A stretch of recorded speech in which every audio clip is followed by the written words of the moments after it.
क्या आप जानते हैं रामायण में सवाल सिर्फ पूछा ही नहीं जाता, उस सवाल को सुनने की एक गहरी इच्छा भी दिखाई जाती है।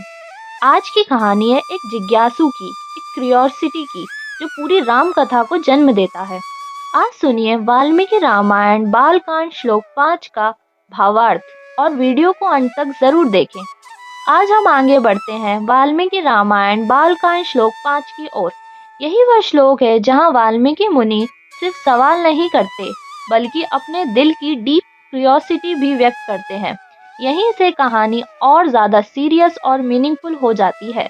इस श्लोक में वाल्मीकि मुनि कहते हैं, हे महर्षि नारद, मेरे मन में बहुत गहरी जिज्ञासा है। मैं सच में जानना चाहता हूँ कि ऐसा व्यक्ति कौन है जिसके बारे में आपने संकेत दिया है। वाल्मीकि मुनि साफ कहते हैं, I really want to listen. ये कोई कैजुअल सवाल नहीं है, ये दिल से निकली हुई इच्छा है। वो आगे कहते हैं, आप ही समर्थ हैं ऐसे महान व्यक्ति को पहचानने में और उसके बारे में बताने में। मतलब वाल्मीकि मुनि ये स्वीकार करते हैं कि you are the right person, आप ही सही मार्गदर्शन हैं। ध्यान दीजिए, यहाँ वाल्मीकि मुनि अपने ज्ञान का अहंकार नहीं दिखाते।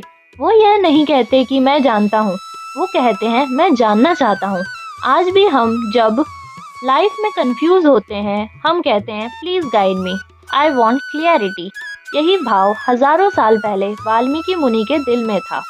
इस श्लोक से हमें यह सीख मिलती है कि सही सवाल पूछना स्ट्रेंथ है, सही व्यक्ति से पूछना विजडम है और सीखने की इच्छा रखना रियल ग्रोथ है। जो इंसान कह सके आई वांट टू लर्न, वही सच में आगे बढ़ता है। कभी कभी भगवान की कृपा तुरंत जवाब में नहीं बल्कि सही सवाल से शुरू होती है।